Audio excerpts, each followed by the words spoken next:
Olá, gente, tudo bem? Sejam muito bem-vindos. Essa é a nossa primeira roda de conversa. Hoje nós daremos início à trilha temática de saúde mental, baseado nas perguntas que foram enviadas pelos nossos colaboradores, pelo formulário enviado sobre a nossa última formação. Então, foi enviado algumas perguntas, a gente leu essas perguntas, discutiu sobre elas e a gente montou essa roda que hoje está incrível, tá bom? Então, essa trilha, ela faz parte do nosso percurso formativo, né, do nosso Congresso de Educação Social, Práticas e Reflexões para uma Cultura de Paz, que acontecerá online no dia 19 e presencial no dia 20 de setembro. Mais detalhes vocês encontram aqui no nosso site, tá? Que vai ficar aqui disponível para vocês. Então, as trilhas temáticas, elas estão divididas em 4 categorias. Só lembrando aqui um pouquinho para vocês, que é a saúde mental, né, que tem depressão, suicídio, estresse, dependência química e violência. Inclusão, que é deficiência, distúrbios e diversidades. Intolerâncias, que a gente fala sobre intolerância racial, religiosa e de gênero. E cidadania e letramento digital. Então, eu gostaria agora de apresentar os nossos participantes de hoje. Começando por mim, prazer, para quem não me conhece, meu nome é Jéssica, eu sou coordenadora inspetorial para ação social, e hoje eu tenho 2 convidadas muito importantes que participaram desse percurso conosco, né? A Kellen, que já participou da nossa primeira formação, ela está substituindo a Maria, né? A nossa madrinha, que infelizmente não pôde estar conosco, e a Roberta, né? Assistente social lá de Pindamonhangaba, e hoje elas vão aqui se apresentar para a gente participar dessa nossa roda. Kellen, fica à vontade. Olá, primeiro eu quero agradecer, né, essa oportunidade. Vou dizer bom dia, boa tarde, boa noite, boa madrugada, né? Não sei que hora todas as pessoas acessarão essa conversa, esse diálogo que a gente está tendo aqui. Agradeço à Ação Social Salesianas pela oportunidade de estar aqui novamente e poder dar continuidade no diálogo inicial. Agradeço a Maria Mello, assistente social, excelente, uma excelente profissional, que tem anos aí de trajetória e que fez esse convite para que eu estivesse aqui. Acho realmente uma pena que ela não tenha podido estar aqui conosco, mas tenho certeza que terão várias oportunidades para que ela possa fazer isso. Bom, eu sou a Kellen, né? Sou uma mulher preta, atuo como psicóloga, sou filha da Cornélia, sou filha da neta da Margarida, atuo como psicóloga já há alguns anos, passei pela especialização em psicoterapia junguiana, depois psicopedagogia, no comecinho da pandemia eu estava terminando a especialização em saúde mental, e atualmente eu estou mestranda em ciências no programa Humanidades, Direitos e Outras Legitimidades na USP. Bom, sou muito interessada pela saúde mental da população negra, de entender um pouco dos efeitos do racismo na saúde mental da população negra, e vai ser sensacional poder estar aqui dialogando com a Jéssica, dialogando com a Roberta. Espero que nós tenhamos aí um tempo bom de qualidade para o nosso diálogo. Muito obrigada, viu, Kellen? Roberta, fica à vontade para se apresentar.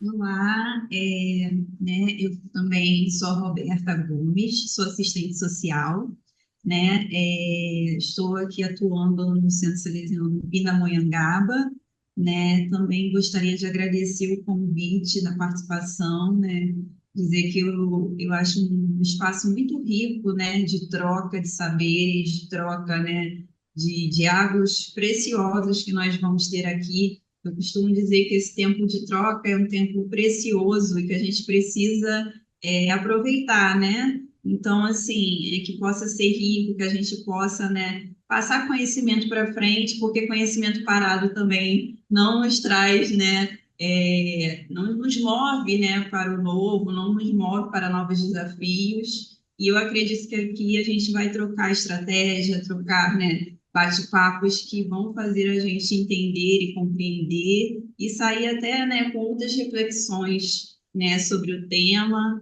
e agradecer a importância dessa discussão, né, a educação social, né, essa implementação de todas essas áreas das políticas. Então, assim, Me sinto, né, muito grata por esse espaço, né, e pela equipe toda, e eu creio que vai ser um tempo de muito, né, troca de saberes aí.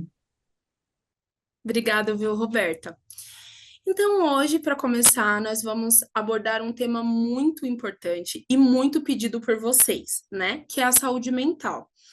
A saúde mental é fundamental para o nosso bem-estar geral e influencia diretamente como vivenciamos e enfrentamos as adversidades no nosso dia a dia. Nesse encontro, queremos explorar aspectos relacionados à saúde mental, discutir desafios comuns e compartilhar estratégias e recursos que podem nos ajudar a promover um ambiente mais acolhedor e mais saudável. Agradecemos a presença de todos e esperamos uma conversa enriquecedora para vocês. Bom, eu gostaria de começar falando um pouquinho sobre uma temática que foi enviada para nós, sobre a pedagogia salesiana e a relação com a saúde mental, né? Então, discutir um pouquinho, né, iniciar essa discussão, nada melhor falando sobre do que falar sobre saúde mental e salesianidade. Então, falar um pouquinho sobre os princípios da pedagogia salesiana, mas especificamente a preventividade, né? Como que ela contribui, né, para a promoção dessa saúde mental? Refletir um pouquinho sobre a importância da abordagem da saúde mental dentro do contexto pedagógico. Então, vou trazer um pouquinho aqui para vocês sobre a preventividade no olhar do nosso caderno número 3, que é de identidade carismática, mais especificamente da página 53, né? Onde a pedagogia salesiana ela é inspirada por Dom Bosco, né? E valoriza a preventividade como um princípio central para nós, né? Onde prevenir significa antecipar problemas e agir para evitá-los, e ao mesmo tempo em que se oferecem a assistência imediata quando eles acontecem. A abordagem salesiana, ela busca identificar e abordar as causas de vulnerabilidade e de marginalização, promovendo um ambiente que incentiva os jovens e os seus atendidos a desenvolver as capacidades e fazer escolhas positivas na vida. Então, eu queria trazer aqui para as nossas para a nossa madrinha substituta Kellen e para a Roberta, dois pontos, né, que eu achei bem relevante sobre a preventividade, né? Então, a prevenção proativa, né, que dentro da pedagogia ela enfatiza a importância de antecipar e agir para evitar problemas antes que eles se agravem, né? Este enfoque preventivo é crucial para a saúde mental, a gente acredita, pois permite identificar sinais precoces de dificuldade, emocionais ou comportamentais. Ao detectar e intervir antecipadamente, a abordagem salesiana ajuda a evitar problemas antes que eles se tornem graves, né? E outro ponto importante que eu gostaria de trazer aqui é a assistência imediata, que além da prevenção, a pedagogia salesiana assegura que quando surgem problemas, o suporte imediato está disponível. Este aspecto é essencial para a saúde mental, pois ele garante que os jovens recebam a ajuda necessária no momento em que enfrentam um desafio, contribuindo para a solução mais eficaz e para a redução do sofrimento emocional. E aí eu queria dividir um pouquinho com vocês, e só para relembrar também para os nossos colaboradores e também para outras pessoas que estão assistindo, sobre a atitude do educador salesiano, que ele é um caminho que Dom Bosco traz para nós, né, que são atitudes pedagógicas que nós devemos seguir. O primeiro é observar e se aproximar, o segundo, escutar, o terceiro, intervir, o 4, propor, o 5, experienciar, o 6, discernir e o 7, promover e compartilhar. Na nossa formação, para quem não acompanhou, volta lá no vídeo da nossa formação de saúde mental, a Kellen falou um pouco sobre a escuta ativa. Eu queria que ela trouxesse um pouquinho mais para a gente sobre a importância dessa escuta ativa e dentro desses dois aspectos, né, principalmente que a gente trouxe, que é a prevenção, né, e um pouco dessa assistência imediata. Como que a gente trabalha essa escuta nesses pontos? Pois é, né? Foi ótimo ter podido ter feito aquela primeira conversa, aquela primeira apresentação sobre a saúde mental. E aí eu vou retomar aqui em 2 minutos, né? Que quando a gente fala em saúde mental, a saúde mental, a saúde mental, a saúde mental. Parece que a saúde mental está num lugar ou outro que não seja no dia a dia. Mas a saúde mental, ela precisa ser considerada em todos os setores e em todos os aspectos da nossa vida. O que faz com que nós tenhamos uma boa qualidade de saúde mental ou uma qualidade de saúde mental ruim, né? O ambiente externo, questões, situações, aspectos individuais, o quanto a gente tem acesso ou não às informações, situações do ambiente, situações familiares, né, história pregressa, ou seja, tem um conjunto de aspectos que a gente olha, que a gente verifica para ver o que está prejudicando, eu vou aqui chamar de prejudicar ou não, a qualidade da saúde mental. Então, pensar, né, na pedagogia salesianas, que trabalha, né, com uma premissa de prevenir, proteger e proporcionar, e traz algumas pistas, né, algumas orientações de comportamentos, atitudes e ações adequadas, ideais para as pessoas educandas, isso por si só já é um cuidado em saúde mental, né? Já é um cuidado ali voltado para a manutenção da qualidade da saúde mental, a boa qualidade. Então, me parece que isso já está na expertise da pedagogia salesianas. Mas eu vou trazendo aqui um reforço, né? Que tem a ver com o quê? Que tem a ver com a maneira como as pessoas acolhem as diversas realidades presentes. Então, às vezes, uma abordagem de aproximação, ela é ideal e ela é válida para uma criança, um adolescente que faça parte ali do grupo de educandas e educandos, mas talvez não faça sentido para outra criança ou para outra adolescente. E, sem dúvida nenhuma, os marcadores sociais, né? Quando a gente fala de vulnerabilidade, marginalização, né? O quanto muitas vezes pessoas que estão vivendo, estão passando por situação de vulnerabilidades, né? Pensando nas várias vulnerabilidades, social, financeira, emocional, física e por aí vai, a marginalização acontece. O que eu estou querendo dizer com essa marginalização acontece? Estou querendo dizer que o olhar da pessoa educadora precisa ser um olhar amplo, precisa ser acolhedor, no sentido de não marginalizar a vulnerabilidade a qual aquela criança, aquela família está vivendo, né? Está passando por essa situação. E aí a escutativa é uma ferramenta extremamente importante, porque a escutativa tem a ver com o quê, né? Aquela ouvir com atenção, ouvir com presença. Eu estou aqui agora ouvindo Jéssica e Roberta com presença. É uma escuta interna. O que é isso, né? A escuta interna. Ouvir primeiro para poder falar depois, né? Uma escuta focada. Ouvir, prestando atenção naquilo que está sendo dito e, às vezes, naquilo que não está sendo dito. Né? Eu chego e falo que, nossa, eu estou muito triste. Ué, mas você está triste assim? Como é que é essa tristeza? Parece que o corpo, o semblante não está condizendo com aquilo que está sendo dito.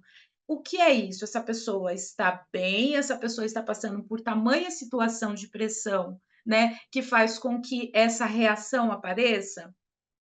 Uma escuta global e ampliada, que tem a ver com ouvir para compreender, né? E aí é o que eu acabei de dizer, a gente vai percebendo, vai lendo, vai ouvindo as situações para além daquilo que está sendo dito.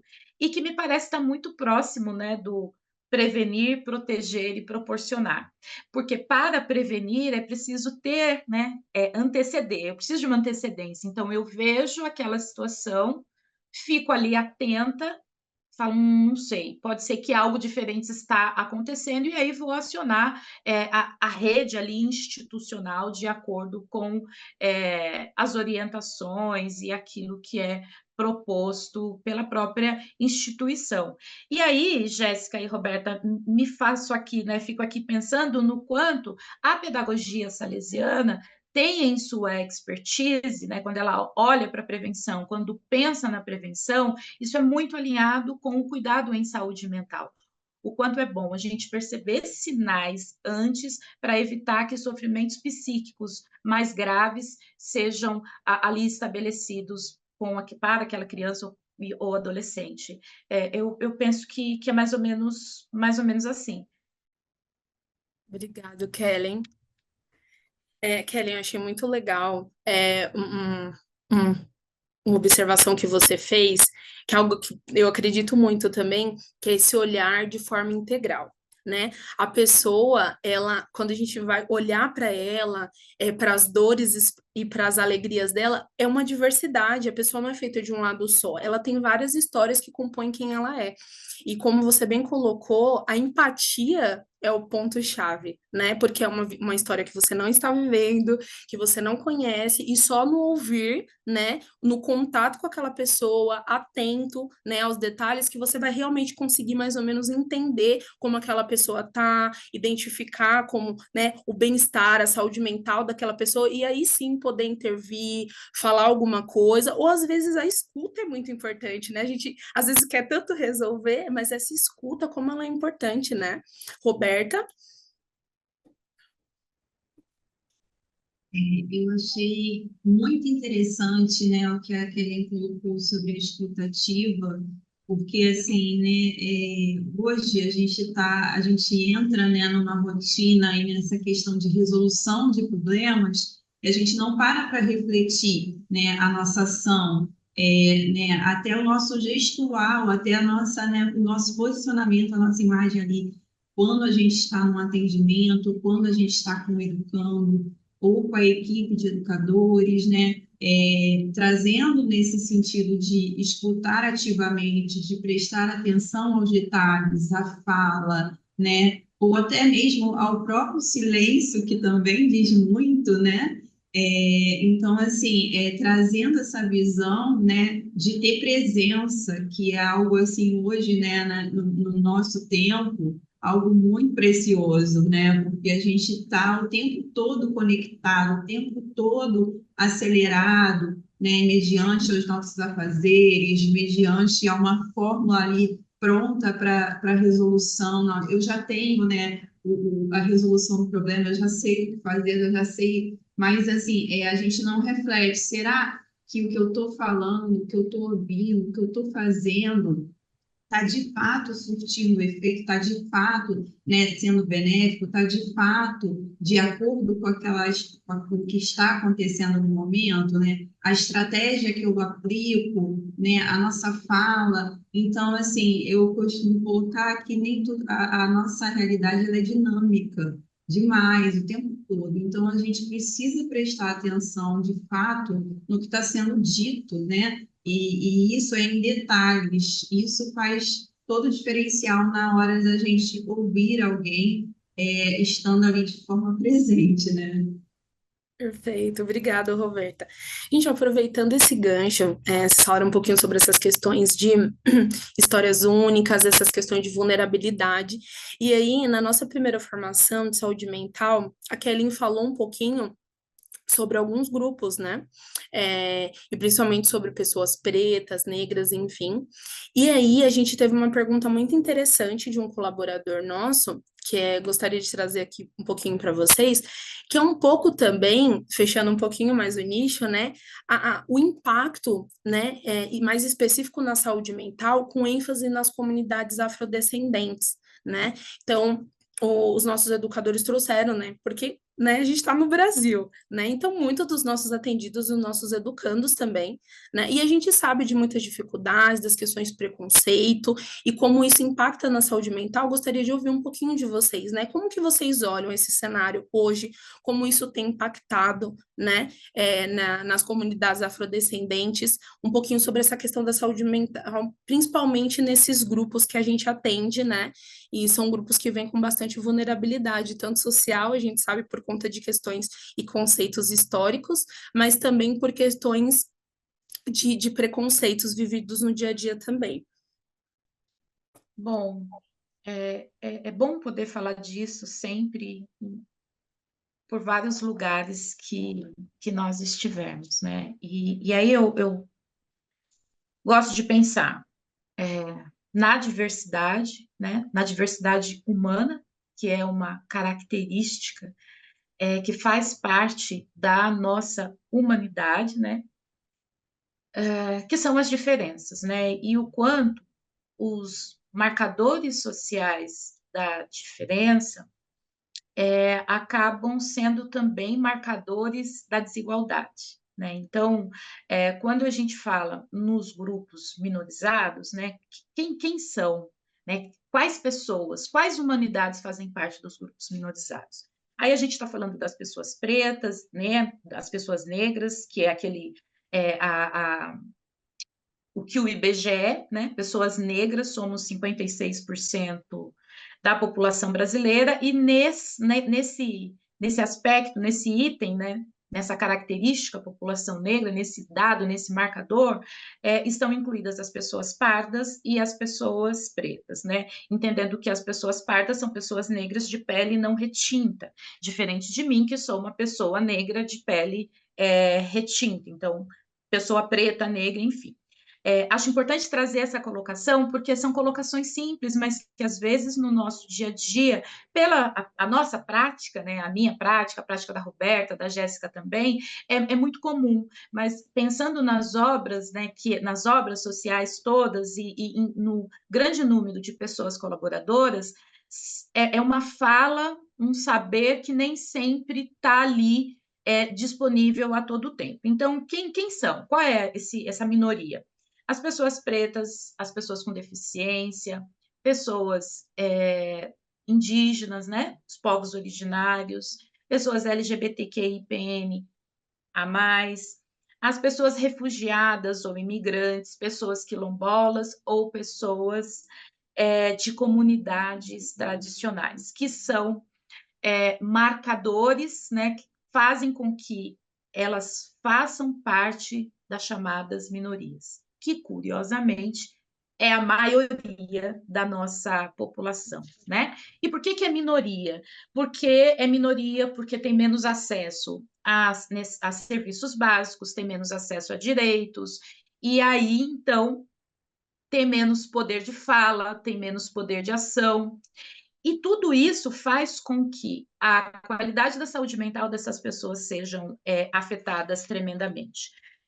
Por quê? Porque são vítimas de exclusão, são vítimas de discriminação, são, na maioria das vezes, colocadas à margem. E aí eu vou trazer, por exemplo, algo básico. Mulheres negras, né? Eu sou uma mulher preta, sou uma mulher negra. Então, eu vou chegar em casa 11 horas da noite. Aonde eu moro? Eu vou chegar de ônibus? Eu vou chegar de carro? Eu vou chegar a pé? Se eu vou utilizar ônibus urbano, qual vai ser o ponto de ônibus que eu vou descer? Qual é o tamanho do trajeto que eu vou ter que percorrer? O meu corpo, ele é vulnerável nesse caso duas vezes, porque o meu corpo é um corpo lindo como um corpo feminino, então eu sou uma mulher, e eu sou uma mulher negra. Então, como negra, esse corpo para a sociedade, em alguns momentos, é descartável, é matável. Assim também como acontece com as pessoas LGBTQIA+. Haja visto o número de casos de violência, de mortes e violências várias. Então, veja só, são pessoas que o tempo todo andam em alerta. Eu estou o tempo todo em alerta.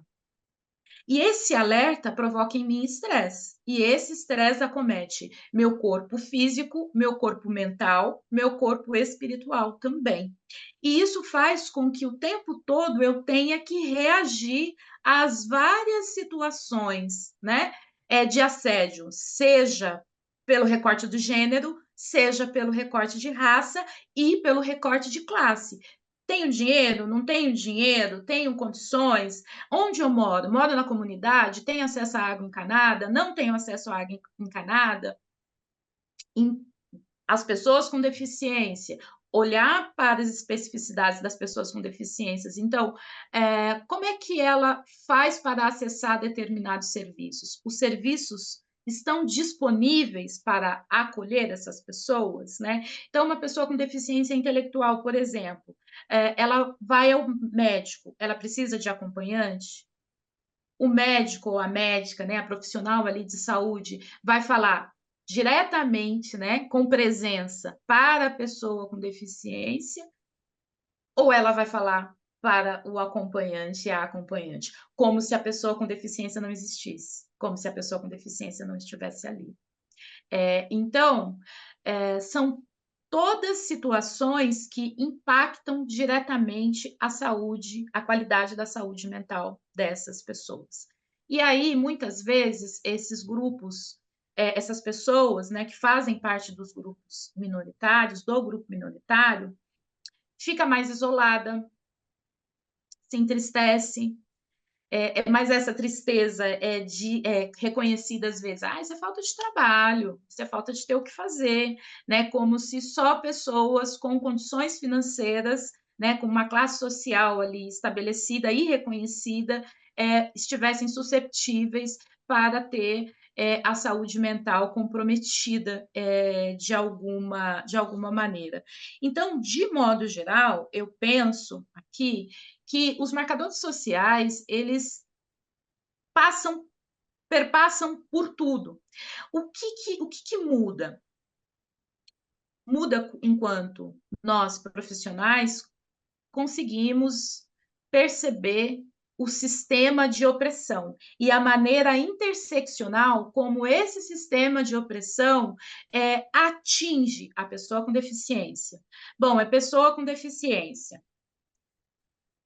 é mulher negra, a especificidade da deficiência, o lugar onde ela mora, o poder aquisitivo. De que região? É de São Paulo? É do Nordeste? É do Sul? E por aí vai. Nossa, Kelly, é muita coisa para ver, sim. E tudo isso vai contribuir para que essa pessoa reaja bem, funcionalmente, às necessidades da vida. Porque pensar em saúde mental, né, a Organização Social, a OMS, a Organização Mundial de Saúde, ela diz o que para nós? Que a saúde mental ela está relacionada com a forma como nós reagimos aos desafios diários, às mudanças e às necessidades da vida. A maneira como nós combinamos as nossas emoções, as nossas ideias, as nossas ações, frente àquela necessidade que está ali posta. Logo, se eu sou uma pessoa que faço parte do grupo minoritário, como que eu reajo a essa demanda diária? Se a minha demanda diária tem a ver com as necessidades básicas: comer, beber, vestir, dormir, acordar, estudar, ter acesso à saúde, ter acesso a lazer, ter acesso à moradia adequada. Então, a saúde mental, ela também perpassa, né, por isso. E daí eu vou trazendo aqui essas informações. Nossa, Kelly, mas é muito problema, então como é que eu resolvo? A gente não está aqui falando de solução exatamente, mas a gente está aqui dialogando sobre as possibilidades. E aí, de novo, eu vou falar do acolhimento, né? O quanto é importante que nós consigamos acolher a diversidade que está ali presente. Então, eu vou, por exemplo, fazer uma intervenção numa comunidade indígena. Eu chego lá detentora do saber absoluto, ou eu chego lá tentando compreender e acolher uma dinâmica que é estabelecida ali naquela comunidade, de acordo com a realidade daquela comunidade e principalmente a cosmologia daquela comunidade. Qual é a visão de mundo, né, que aquela comunidade tem? Entendendo que não é uma visão de mundo melhor ou pior, mas é uma visão de mundo muito diferente da minha enquanto profissional. E efetivamente, se eu tenho ali um conhecimento que pode contribuir, eu preciso saber que conhecimento aquela comunidade tem para ver como nós podemos integrar e aí sim promover um apoio, uma orientação, uma ajuda a partir da realidade daquela comunidade. né? Não a partir da minha realidade. E a compreensão ampliada de que as pessoas, né, que fazem parte dos grupos minoritários são impactadas interseccionalmente por esse sistema estrutural que tem na nossa sociedade, que é um sistema opressivo. Será que eu consegui responder? Sem dúvida, Kellen. E eu queria aproveitar essa fala que a Kellen fez, e eu acredito que nós precisamos pensar um pouco mais como integrar esses grupos minoritários que já enfrentam tantos desafios de violência, né?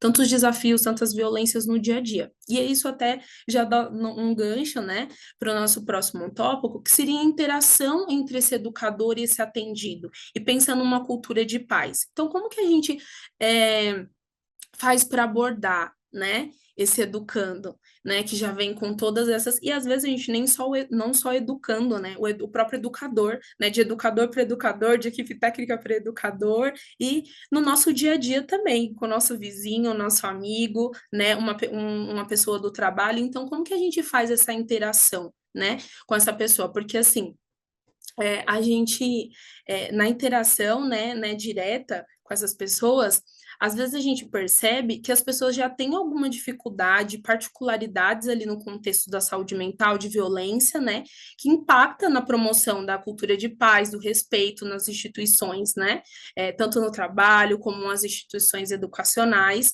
né, às vezes as pessoas, elas já vêm com essas questões de saúde mental, de violência, e aí eu trouxe dois tópicos para a gente conversar, que seriam os traumas, né, e problemas da saúde mental. Então, muitas pessoas, né, e muitos dos nossos atendidos nas obras, elas já carregam um histórico de traumas e problemas na saúde mental, que pode manifestar em comportamento de agressividade, de desconfiança ou o próprio retraimento, né?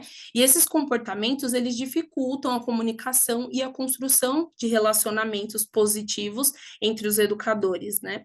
E uma outra questão também é a abordagem mais sensível, né? Porque quando a gente vai lidar, né, com essas questões de violência e de saúde mental, é essencial que nós adotemos uma abordagem mais sensível, mais cuidadosa, né? Muitos jovens têm experiências passadas de violência, incluindo violência sexual, e também é fundamental que a comunicação e o contato físico, né, sejam realizados com extrema atenção e com respeito também, para evitar mal-entendido, um retrauma, né, e exige um cuidado especial na forma como nós falamos, como nós interagimos. Queria ouvir um pouquinho da Roberta, que como assistente social, ela lidar todos os dias ali com os educandos, com as histórias também. E aí, como que a gente pode mitigar essa violência institucional, né? Fortalecer esses relacionamentos, tanto entre os educadores atendidos, educadores, equipe técnica, e até no nosso dia a dia mesmo. Como que a gente pode diminuir, né, essa violência, né? Sabendo que muitas dessas pessoas têm histórias já de violência e de saúde mental nas suas vidas. Então, né, foi assim, né, trazendo, né, um pouco da fala da Kelly, que foi riquíssima aí e muito importante para falar desses marcadores, né, para falar desse contexto. Eu acredito que assim a gente precisa conhecer o território, né? A gente precisa conhecer a comunidade, conhecer quem são os nossos educandos, né? Trazer para perto, né? Porque essa criação do vínculo, do relacionamento, ele é construído, né? Às vezes a gente quer que algo se abra, mas ele não é. A gente não confia dessa forma. A gente vai construindo passo a passo ali. Então, assim, tanto com educadores quanto com educandos, é importante essa criação, né, desse vínculo, desse relacionamento, dele se sentir seguro nesse ambiente, dele sentir que a fala dele tem um peso, né, que a fala dele foi considerada, né, que a pontuação e a reflexão que ele traga também foi considerada. Então, assim, é muito importante a gente conhecer, né, essas famílias, conhecer esses responsáveis, conhecer quem a gente está ali no atendimento, porque, assim, a gente já pontuou aqui que cada um é único, né, cada um tem a sua história, o seu contexto, seja, né, financeiro, de saúde, familiar. Então, assim, a gente não pode, né, englobar todo mundo num formato e achar que aquele formato serve para todos, né? A gente precisa unificar, assim, a gente precisa colocar o nosso atendimento de forma única, né? Nós somos únicos, então, assim, conhecer cada um deles e trazer para esse convívio e trazer também um sentimento de pertencimento a esse local também. Isso é importante, né? Não é só um local que eu frequento, faço minhas atividades, tenho ali os meus momentos, mas eu pertenço também àquele lugar, eu construo aquele lugar. Isso faz diferença tanto para os educandos, quanto para os educadores,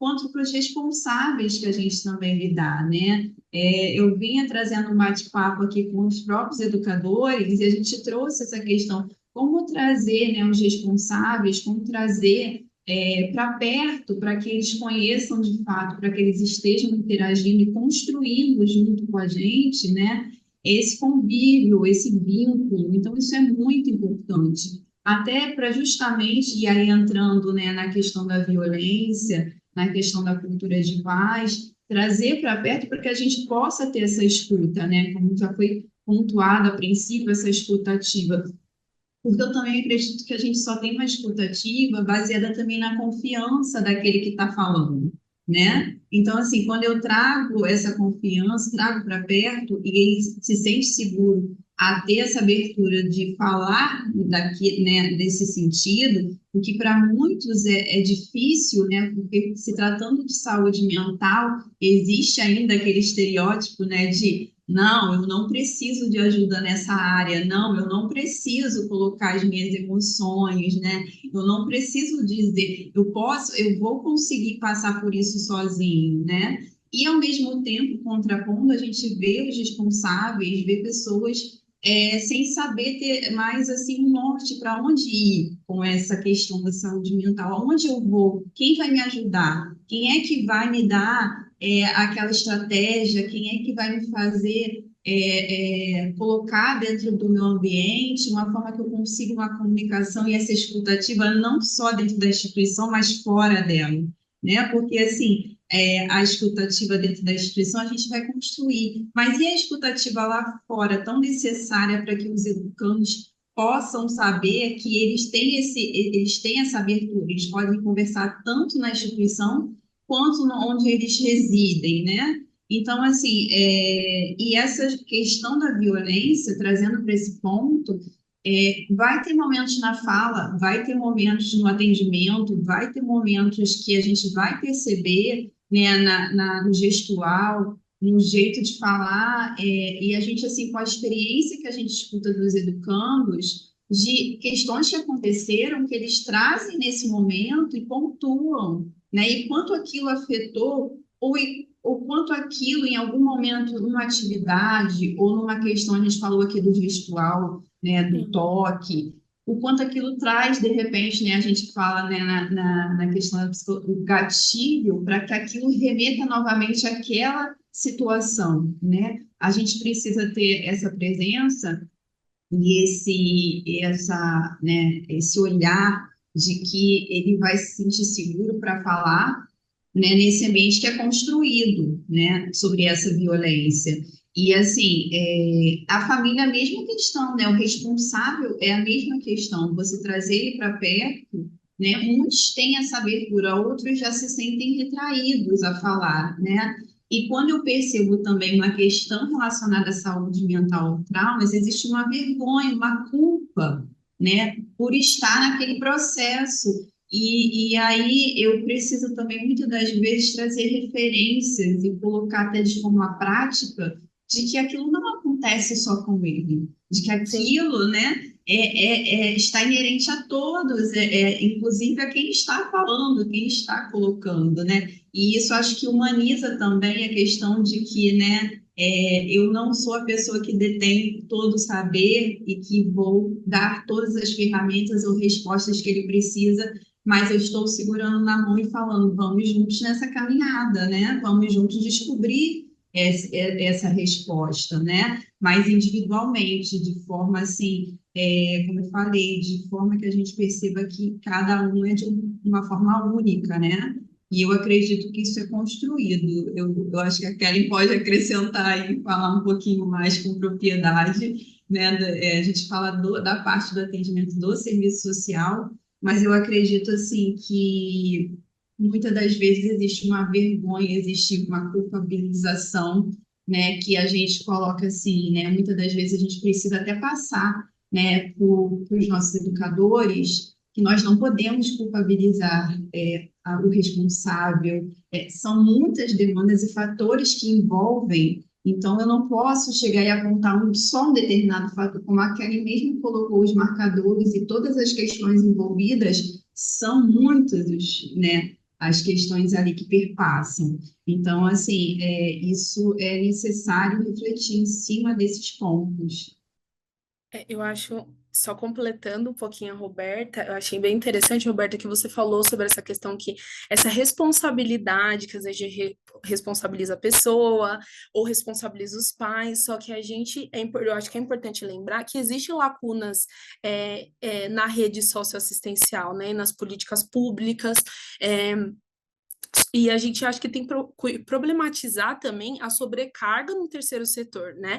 A gente sabe que pós-pandemia, a gente já tinha uma demanda de saúde mental, né, por conta do histórico, né, de várias questões, e acho que o período pós-pandêmico para nós, né, principalmente para vocês que atuam aí diretamente com saúde mental, com assistência social, foi, assim, números alarmantes, né, e é isso, às vezes tem aquela procura do culpado, mas eu entendo que é uma rede, nós somos uma rede, né?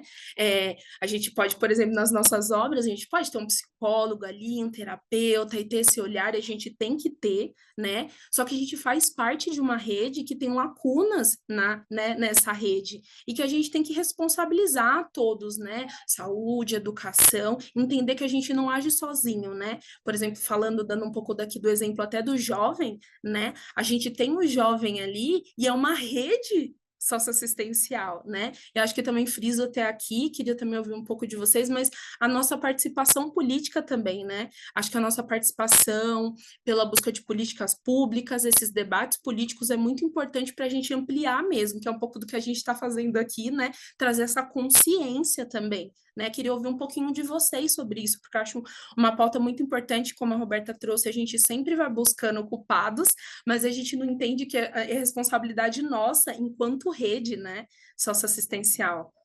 Kelly? Ai, muito bom. E sabe, eu fico pensando, né, no olhar psicossocial, né, pensando aqui que precisa ser contemplado aspectos psicológicos e também aspectos sociais. E a Roberta trouxe uma fala assim muito importante, que é a culpabilização. E é muito natural, não deveria ser, mas e isso inerente a todos e todas e todos, né? No sentido de que, eu não sou, eu preciso achar lá fora, em algum lugar que não seja eu, a culpa que vai dar conta dessa angústia que eu sinto por não dar conta dessa situação que está presente. Falar em violência, não sei, né, Roberta e Jéssica, a violência é um fenômeno complexo e multifatorial, né? Assim também como compreender, pensar em saúde mental é complexo e é multifatorial. Muitas vezes as vítimas de violência, crianças, adolescentes, mulheres, homens, sentem-se sim culpados por não conseguir reagir àquela violência. Muitas vezes as famílias sentem-se culpadas por não conseguir proteger adequadamente aquela criança. Muitas vezes a mulher sente-se culpada por ter sido vítima de uma violência doméstica ou uma violência sexual. Isso é sabido e há profissionais, né, ali adequados para fazer esse tipo de atendimento. Bom, Kellen, eu sou educadora, não sou psicóloga, não sou assistente social, não sou médica, não sou fisioterapeuta, eu trabalho 44 horas por semana e o que eu faço com essa criança? Como é que eu vou dar conta disso? E aí, olhando, né, para a pedagogia salesiana, que fala sobre prevenir, proteger e proporcionar, e linkando, né, juntando aqui com uma fala, uma pontuação que a Roberta fez extremamente importante, como é o território. Se a instituição conhece o território, ela consegue criar estratégias para trazer essa família um pouco mais para próximo. Se essa família está um pouco mais próxima, a chance de, como educadora, eu julgar e culpabilizar aquela família diminui um tantão. Porque aí eu já, não, tá, a mãe trabalha, chega a tal hora, enfim, uma série de informações sobre aquele caso vai ficar mais evidente para mim. Se uma série de informações fica mais evidente sobre o caso, o que eu vou fazer? Conhecendo também o território, eu vou saber como é que é a rede, porque cada território, cada comunidade, a rede funciona de um jeito. Bom, como é que é o serviço de acolhimento a situações de violência? Como é que é o CRAS daquele território? Como é que é o CREAS daquele território? Quais são as outras organizações não governamentais, além da minha, que está ali disponível para oferecer a rede de proteção, a rede de garantia de direitos? Como que é isso? Porque eu, Kellen, como educadora, eu não dou conta de tirar esta criança, ou esse adolescente, ou esta mulher, ou este homem adulto, ou este idoso, né? Porque tem também os idosos, dessa situação de violência. Mas aqui do meu lugar de educadora, eu passei, né, para minha gestão, para minha supervisão, para minha coordenação, que teve a reunião do mês passado, que conversou com a rede, que falou: ah, tem aquele equipamento ali, né, que atende a rede de proteção das crianças. Opa, tirar essa criança um pouco de casa vai fazer com que ela fique menos vulnerável àquela situação de violência. E a família, onde eu vou inserir a família? E por aí vai, eu fico pensando um pouco nesse sentido, e também no apoio, né, à implementação de políticas públicas e dessa rede com o território. O que você acha, Roberta? E não sei, Jéssica, fez sentido para vocês aqui o meu devaneio?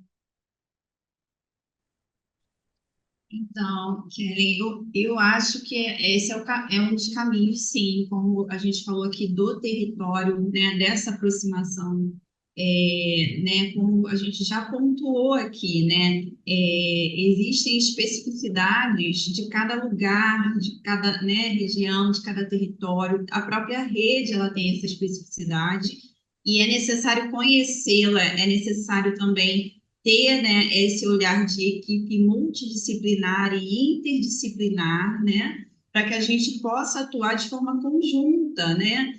Nós não vamos dar conta de todas as políticas, né, que englobam aí assistência, saúde, educação. Então, assim, a gente precisa estar dialogando com essa rede. A gente também precisa, né, como foi colocado aqui, Jéssica, a gente estava falando de ocupar espaço e, assim, né, existem espaços que muitas das vezes a gente não está ocupando, ou a própria comunidade não tem conhecimento que pode ocupá-lo, né?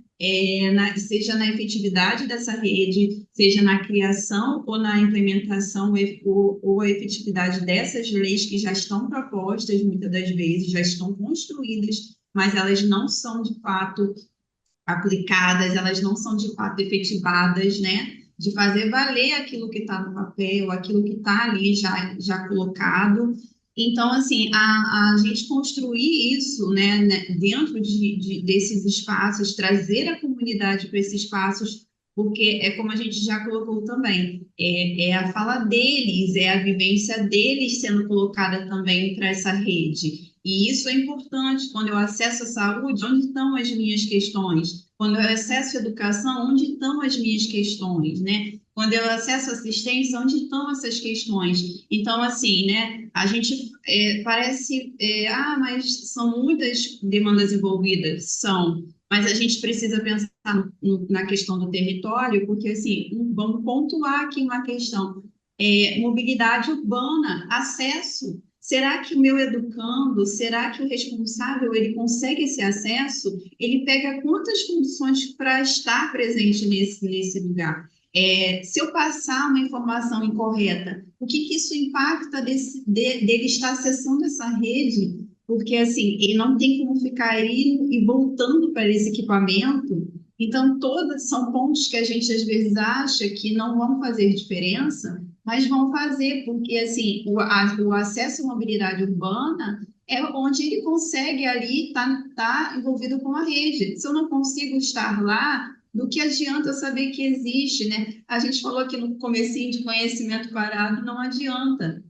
A mesma coisa entra nessa questão. Eu sei que existe o equipamento, eu sei que existe, mas eu não consigo acessá-la. A educação também é assim, né? Eu posso passar, eu posso conseguir, mas e o acesso? E a permanência? Será que ele vai conseguir se ele não tiver, né, a alimentação, a questão da saúde, a questão da mobilidade, todos os outros pontos que envolvem isso, será que ele consegue acessar, mesmo ele tendo passado, mesmo ele tendo aderido àquela questão, àquela instituição? Então, assim, tudo isso precisa ser levado em conta, né? Quando eu falo de políticas públicas, eu preciso olhar como um todo, né? E claro, como a Jéssica colocou aqui, o terceiro setor ele fica sobrecarregado, porque ele não vai dar conta de todas essas políticas, né? A gente gostaria muito de poder, né? Muitas das vezes nos nossos atendimentos, a gente tenta fazer um encaminhamento, tenta orientar da melhor maneira possível para que ele não se perca, tenta fazer o acompanhamento, que eu também acho muito importante isso, você acompanhar se ele conseguiu acessar essa rede, porque você também precisa se comunicar com a rede e dizer, olha, ele não está conseguindo acessar essa rede, como podemos, né, buscar isso de outra forma? Porque é isso, não adianta eu encaminhar e ele não conseguir acessar, né? Então, assim, eu acho que a gente precisa dialogar com essa rede também, né? A gente precisa conhecer essa rede, eu preciso ir lá, ele precisa vir aqui, ele precisa conhecer meu espaço, eu preciso conhecer o dele. O fluxo, né? Como que acontece esse fluxo? Será que eu estou trabalhando junto com eles ou o nosso fluxo não está se entendendo? Eu acho que tudo isso é construído também. Então, assim, é trazer a rede para perto também, né? Eu acho que é isso. Eu não sei, Jéssica, Kelly, o que vocês acham em relação a essa questão da rede, né? Que eu, assim, eu atuei um pouquinho, né, na assistência, na educação também, e a gente percebe muito a falta de diálogo, né? Às vezes a gente nem percebe que tem um equipamento tão próximo ali e ele nunca acessou. Sim. Então, né, a gente precisa trazer isso para perto também. Não, e assim, Sim, eu sim, achei a fala de vocês maravilhosa, porque ela linka muito, nós, como Rede Salesiana, nós assumimos 6 compromissos fundamentais, né? E um deles é o fortalecimento das famílias, né? Então, acho que trazer isso, eu acho que essa fala de vocês de trazer a família mais para perto, que a gente possa conhecer essa família, entender essa família e dar suporte para essa família, e não só culpabilizar é algo muito importante. Eu lembro aqui, né, trago para os nossos educadores, que é um dos nossos compromissos, um dos compromissos que nós assumimos enquanto rede, assim como, né, a promoção com os direitos humanos, assim como a construção de competência para as novas gerações, que a gente vai falar daqui a pouco. Então, assim, são compromissos que foram efetivados, colocados, porque ele tem uma importância muito, né, significativa. A participação política também é um compromisso que nós assumimos, então venho aqui para relembrar, que eu acho que são vários passos, né, não é feito, como a Kelly falou no começo da roda, não, a gente não veio aqui trazer as soluções, mas nós temos caminhos que nós estamos desbravando, né, para a gente poder trilhar e chegar às soluções, né, e chegar a dentro ali da complexidade de cada um, a gente conseguindo trilhar caminhos que façam sentido, que é algo que a gente acredita muito. E aí, trazendo um pouquinho para esse outro compromisso que eu trouxe aqui para vocês, que é a construção de competência para as novas gerações, né? Eu queria trazer um pouquinho falando também sobre a tecnologia. A gente recebeu uma pergunta também falando um pouquinho desse impacto da tecnologia, né? Que é algo dado para nós, viu, gente? Que se você gosta de tecnologia ou não, ela está dada para nós já utilizamos, já está aí na nossa vida 24 horas, inclusive essa roda online só é possível por conta dela, mas pensar um pouquinho com vocês, né, trazendo um pouquinho desse ponto também, como que essa tecnologia ela impacta também na nossa saúde mental, né? Se a gente pode pensar também pontos tanto de atenção, mas também benefícios dessa tecnologia, né? A gente sabe que tem os pontos de atenção, né? Coisas que prejudicam a nossa saúde mental, mas também tem pontos benéficos que a gente pode usar a tecnologia a nosso favor e a favor da saúde mental. Então, eu queria poder ouvir um pouquinho de vocês, né? Nosso tempinho já está acabando, mas fechar com essa temática, acho que é uma temática muito atual, é uma das nossas trilhas também, né? Tecnologia, o letramento digital, então eu queria ouvir um pouquinho de vocês. Ótimo. Eu vou aqui pegar a fala, porque eu tô com o corpo aqui remexendo. Mas eu quero retomar a pergunta anterior. E eu Perfeito. vou tentar ser o mais sucinta possível, mas tem um aspecto ali que eu penso que a gente acabou não olhando com a atenção e com o cuidado que é extremamente importante, que é em relação ao toque, né? O toque, e porque muitas vezes o tocar o corpo de outra pessoa acaba sendo muito comum, né? Muito natural. E tocar determinados corpos, às vezes, é muito mais natural do que a gente pensa. E aí, de novo, a gente vai para as minorias, né? O corpo da pessoa negra, o corpo da criança, o corpo do idoso, o corpo das pessoas indígenas, corpos LGBTQIA+, corpos que são invisibilizados. E aí, inconscientemente, eles são objetos, eles podem ser tocados a todo tempo, né? Eles podem ser pegos, o corpo da pessoa com deficiência, né? Haja visto quando a gente vai ajudar uma pessoa com deficiência visual na rua, ou quando a gente vai ajudar uma pessoa que faz uso de cadeira de rodas, e aí vocês não percebem, né? A gente às vezes não percebe que a cadeira de rodas está incluída no corpo daquela pessoa que faz uso da cadeira de rodas. Sai empurrando a cadeira de rodas sem pedir licença, sem avisar. E para onde você vai? Pá, pá, pá, pá, pá, pá. Mas espera aí, né? A pessoa autorizou? Bom, põe a mão no cabelo, põe a mão na trança. Ai, que trança linda, mas peraí, opa, né? Não pode estar tocando o tempo todo. Pega a criança no colo, dá cheiro no pescoço. Mas pode fazer isso? Né? Como se o corpo da criança fosse um objeto e que a gente pode chegar a pegar como eu pego aqui. Nossa, que garrafa bonita! Pega, né? E aí, pensar no toque, eu fico pensando muito, você pediu autorização para que isso aconteça? Estou atendendo uma criança e essa criança está tendo ali uma crise, uma criança autista. E aí eu preciso fazer uma contenção física, preciso, posso, a família, como é que é isso na família, né? Tem pessoas que não são pessoas autistas, mas que não suportam o toque. Oi, tudo, não suportam, não suportam. Então eu fiquei pensando nisso, por isso eu quis voltar aqui, nesse viés de que tem alguns corpos que são corpos objetos, e isso inconsciente faz com que nós nos sintamos autorizados e autorizadas a estar tocando nesse corpo o tempo todo, né? E note que eu não estou falando aqui de toque com outras intenções, com uma intenção de prazer sensualizado ou sexualizado, mas estou falando desse toque cotidiano, né? Que pode trazer nas pessoas muitas reações. Acho que aí a gente fecha, né? Eu fecho um pouco isso, eu queria voltar, não sei o que vocês acham. O que você me diz, Roberta? Eu acho que isso é um ponto importante, pensando que as pessoas educadoras, para quem a gente está falando, estão em contato diário e intenso com as crianças, adolescentes. É no jogo, numa atividade física, é numa atividade lúdica, é no momento de estresse, e aí esse toque é como, né? Eu posso pedir autorização, eu posso fazer isso no combinado com a criança, com a turma, com o grupo, eu posso dialogar isso com a minha equipe de trabalho, como é que é esse toque, isso é possível? Não sei, fiquei pensando nisso, mas não sei se é possível para a realidade das obras do Instituto. O que você me diz, Roberta? Então, eu acho excelente, Kelly, esse ponto que você, né, falou, a gente precisou aprofundar um pouco mais sobre o toque, porque isso é perceptível, sabe, assim, no dia a dia, e até conversando com os educadores, né, eu costumo ficar ali na recepção também para perceber, né, com os responsáveis e com os educandos, né, E eu vejo que cada um tem a sua especificidade quando chega, né? Uns gostam de apertar a mão, outro gosta de dar abraço, o outro já entra e só dá um oi, né? O outro já gosta de contar ali, né, o que que vai fazer. Então, assim, é como a gente pontuou aqui em outros momentos, né? Cada um é único.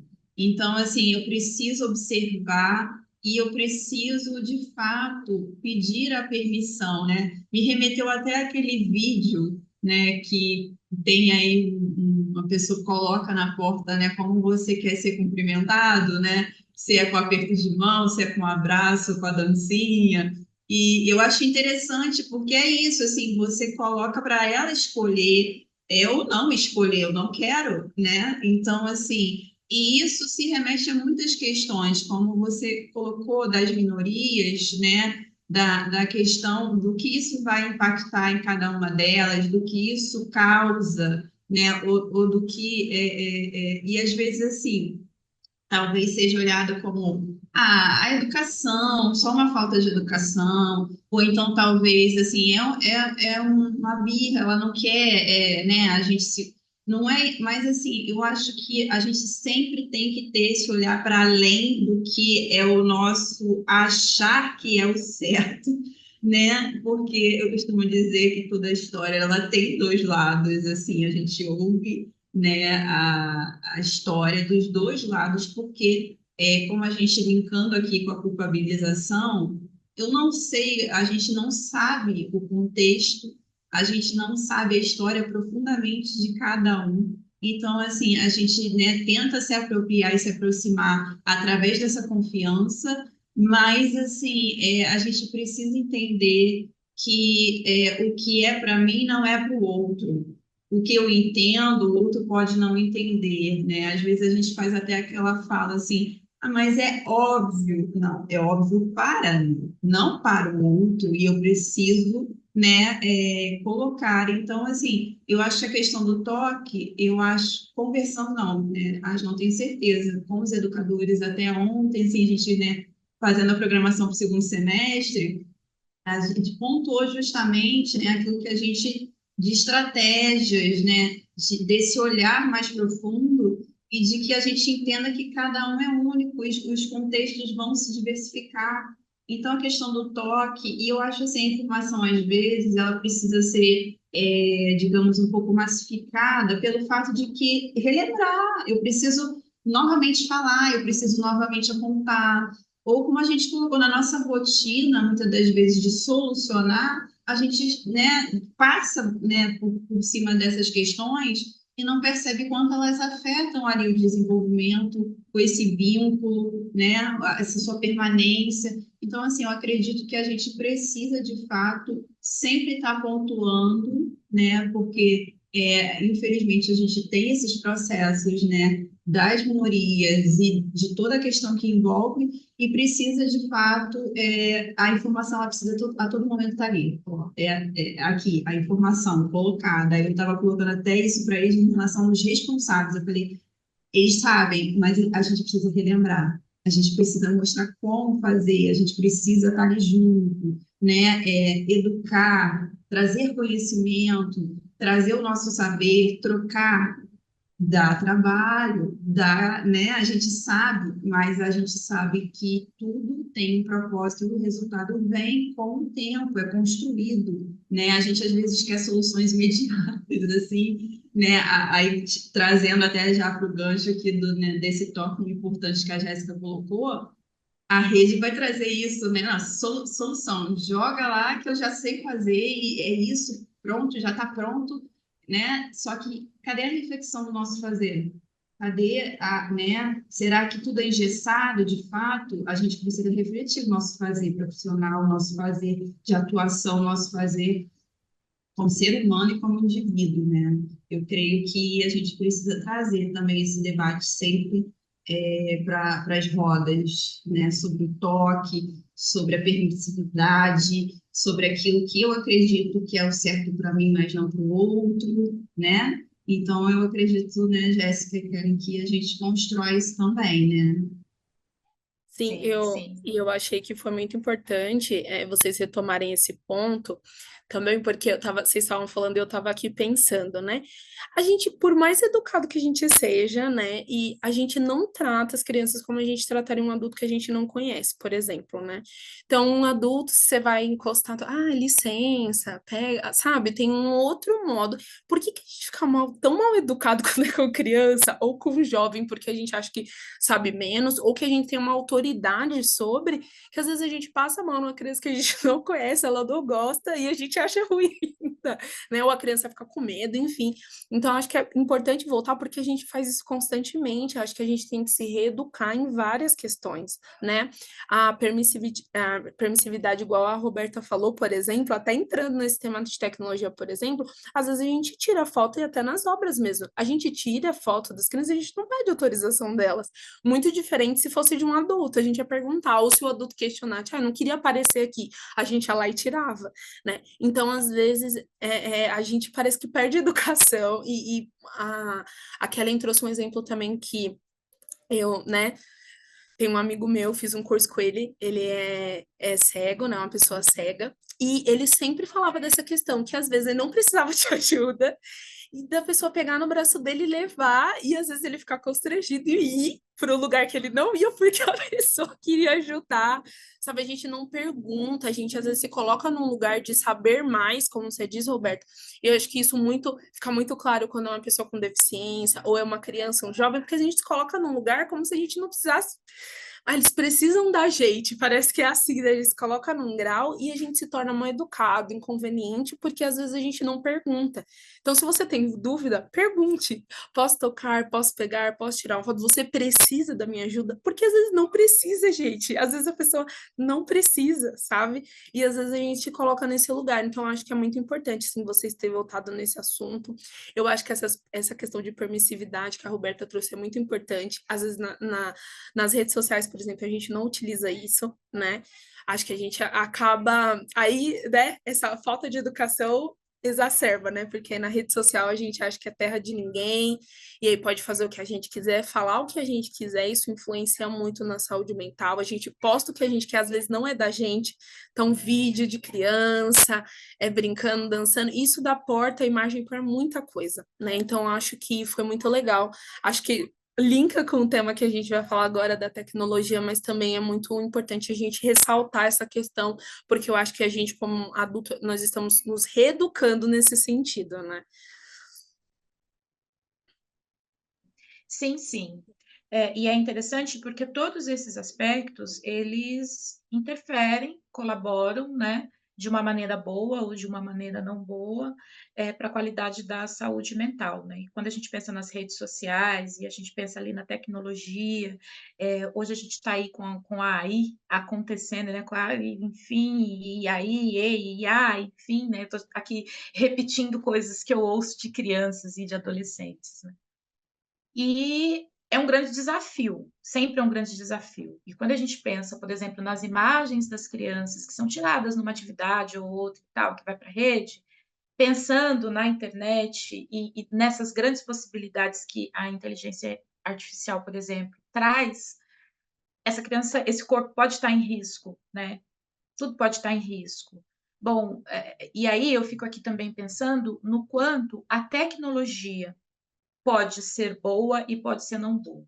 Isso tem a ver com equilíbrio, né? Equilíbrio e conhecimento. Então, o quanto as instituições estão preparadas para lidar, abrir esse diálogo, colocar isso para reflexão, discutir, né, com as pessoas educadoras, discutir com as pessoas gestoras, discutir com as crianças, porque, por um lado, a inteligência artificial parece que está acessível a todos, todas e todes, mas por um outro lado não está, porque a gente não pode esquecer da exclusão digital. Então, um grupo novamente vai ter acesso a informações de ponta e outros grupos, que é aquele lá das minorias, terão acesso a informações fragmentadas e essas informações fragmentadas farão com que eles fiquem mais expostos, né? Quer dizer, vulnerabilidade digital. Nem sei se tem essa vulnerabilidade, mas eu estou aqui juntando um assunto com outro. E que pode, sim, ocasionar sofrimentos em saúde mental. Então, por exemplo, o excesso, né? Manter-se conectado por muitas horas, e os jogos online, as conversas online, em que as crianças, às vezes, através dos jogos, acham que estão conversando com outras crianças, mas não estão. Os encontros que são marcados online, né, pensando aí nos jovens, adolescentes e até nós adultos também, adultos e adultas, né? E aí eu vou pensando aqui no quanto essa educação, né, esse letramento digital, ele se faz importante para todas as pessoas de todas as idades. Como a Jéssica bem trouxe, a tecnologia e né, a tecnologia nesse sentido digital está aí, tá na porta, já está acontecendo. Não tem mais como voltar atrás. Como instrumentalizar profissionais, crianças, adolescentes, adultos, as famílias, para lidar com essa nova realidade, né? Que muda, inclusive, o jeito de aprender, que, inclusive, interfere nas habilidades cognitivas. Interfere de uma maneira boa ou não, depende do equilíbrio e de como essas informações serão. Essas informações não, mas de como essa tecnologia vai ser usada em benefício daquele determinado serviço. Acho que é isso. O que vocês acham? Kelly, eu acredito assim, né, que tudo que não tem equilíbrio, um certo limite, né, não contempla ali, ou vai, né, a ajuda ou vai, né, nos prejudicar. Então, eu acho que a gente precisa achar aí um caminho, e eu acredito que, como você falou, isso precisa ser discutido também com as crianças, com os adolescentes, com os responsáveis, né? É um tema que ele está no nosso cotidiano, não tem para onde, como a gente já colocou, né, fugir. A gente utiliza, mas o quanto isso impacta, né, e o quanto é benefício e malefício, né, para o nosso dia a dia. E aí, como a gente falou da questão da presença, da escuta ativa, né? Muitas das vezes o que a gente escuta, né, dos educandos meu responsável não está presente de fato, ele também está com o celular na mão na hora que ele está desenvolvendo uma atividade comigo ou está em algum espaço comigo. E, como eu falei, a nossa rotina nos leva a achar que isso é algo do já assim imposto, que a gente precisa né, naquele momento estar com o aparelho na mão, estar numa rede, e também como isso também impacta no sentido de que eu não sou pertencente a esse grupo, porque eu não tenho esse acesso, né? Então, quando a gente viu a questão da pandemia, da saúde mental, e até ligando à educação, a gente viu quem poderia realmente, de fato, ter aulas online ou quem não poderia, né? Então, assim, o quanto que isso impactou nessa educação, né? E também, assim, eu costumo colocar aqui que, assim, você tem a informação na palma da sua mão, mas muitas das vezes eu não sei aplicar essa informação, esse conhecimento não me serve, porque eu não sei o que fazer com ele. Então, será que toda a informação ali contida eu consigo, né, aplicar, eu consigo de fato absorver, né? O quanto isso, e o quanto assim eu vou usar isso, né, nesses espaços, porque ele está ali. Qual estratégia eu vou usar para utilizar naquele espaço, né? E eu fico assim, né? A gente fala nossa geração, né? O nosso tempo, mas o que que acontece quando a gente tem uma reunião online, quando a gente manda uma mensagem, né, no WhatsApp e a gente pergunta, tá tudo bem? Automaticamente as pessoas já vão, tudo bem, tá tudo bem. E eu fico assim, será que tá bem mesmo? Ou será que assim a gente não vai ter uma conversa para ela ter uma abertura para dizer, olha, eu não estou bem, né? E, então, assim, isso às vezes me deixa até angustiada, que eu fico assim, meu Deus, como eu gostaria de estar presencialmente, como eu gostaria de, né? Porque o olho, o nosso gestual, o quanto que isso fala, né? Nossa maneira, eu sei o quanto isso impactou na vida dos profissionais, né? De educação. Então, assim, e a questão também das fake news, assim, da desinformação, né? O quanto é difícil, às vezes, desconstruir questões de saúde, questões por conta de algo que a pessoa tomou como uma verdade e aquilo ali destrói uma série de situações, né? Ou eu ponho em risco, né, os educandos, a questão, né, de que hoje a gente tem os perfis que não são essas pessoas que estão, né, é um perfil para determinada situação de exposição. Perfil Então, fake, né? assim, e aí eu fico assim, gente, o quanto que isso, né? A proibição não vai poder usar dentro das escolas, dentro de alguma, né, instituição. Tá, mas será que ele entende por que ele não pode? O porquê que ele, né, não está sendo saudável? Ou o que está ocasionando nos relacionamentos isso também, né? De famílias, de responsáveis, de profissionais, de educadores, né?